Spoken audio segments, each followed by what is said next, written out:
भगवान बाबा हनुमानजी को प्रणाम। महानत्यागी बाबा जुमदेवजी को प्रणाम। परमात्मा एक। माझा अनुभव त्रास होता आईला भूतबाधेचा आणि पोटदुखीचा।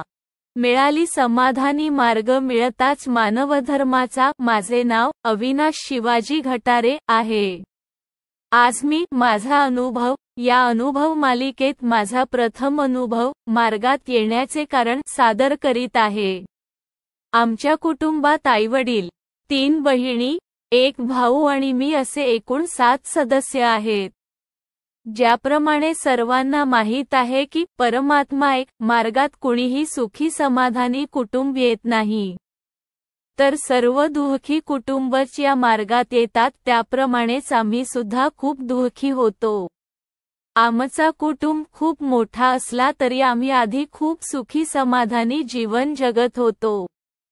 कालांतराने सन 2007 पासून आमच्यावर दुःख यायला सुरुवात झाली। माझ्या आईच्या मागे भूतबाधेचा प्रकार हा अचानक एकाएकी सुरू झाला। त्यामुळे आईची प्रकृती खूप जास्त बिघडली। आई दिवस रात्र काही ना काही बडबड करायची। त्यात पुन्हा एक भर पडला तो म्हणजे त्याच वेळेस आईचे पोट दुखणे सुद्धा सुरू झाले।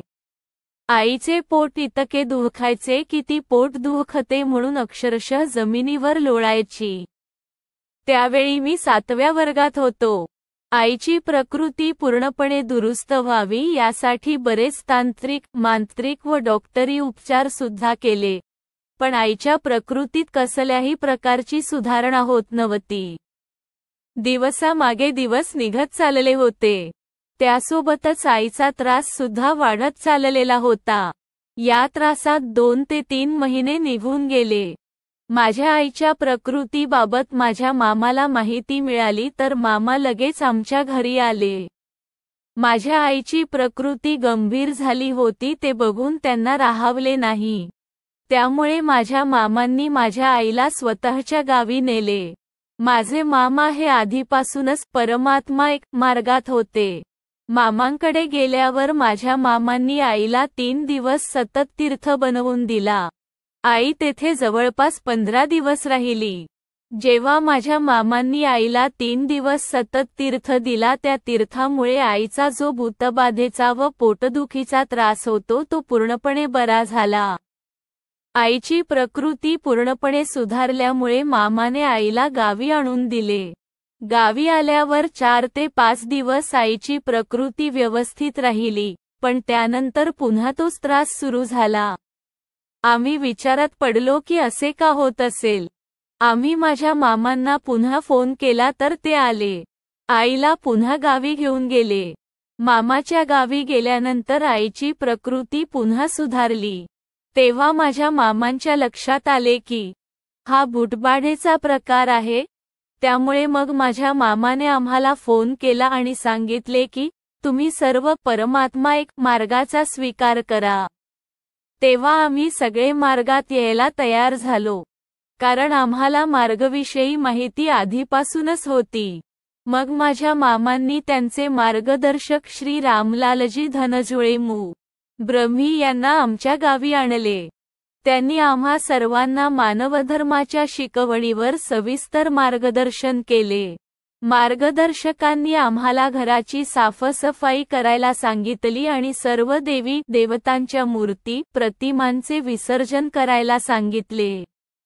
हे सर्व झाल्यावर त्यांनी आम्हाला 7 दिवसाचे कार्य दिले। 7 दिवसाच्या कार्यामध्ये आम्हाला पूर्णपणे समाधान लाभले। आईचा भूतबाधेचा व पोटदुखीचा त्रास तेव्हापासून पूर्णपणे बंद झाला। माझ्या वडिलांना जास्त काही समजत नसल्यामुळे माझ्या मार्गदर्शकांनी ज्योत लावण्याचा शब्द मला दिला।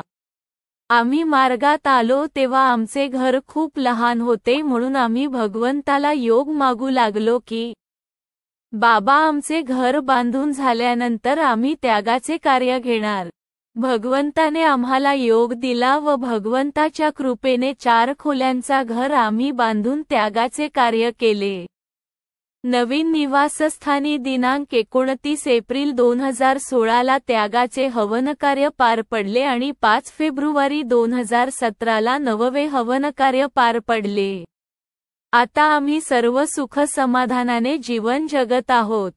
एवढी महान कृपा भगवंताची आमच्या कुटुंबावर झाली. या भगवत कृपेला जीवनात कधीच विसरणार नाही व महानत्यागी बाबा जुमदेवजींनी दिलेल्या तत्व, शब्द आणि नियमांचे पालन करण्याचा पुरेपूर प्रयत्न करीन असे मी सत्यवचन देतो. लिहिण्यात काही चूक भूल झाली असेल तर भगवान बाबा हनुमानजी व महानत्यागी बाबा जुमदेवजी यांना क्षमा मागतो. नमस्कार. नाव अविनाश शिवाजी घटारे. पत्ता मू. जेतपूर पो. 12 ता. लाखांदूर जी. भंडारा. सेवक क्रमांक 39414. मार्गदर्शक श्री रामलालजी धनजुळे ब्रह्मी. परमपूज्य परमात्मा एक सेवक मंडळ वर्धमान नगर नागपूर. सर्वांना माझा नमस्कार.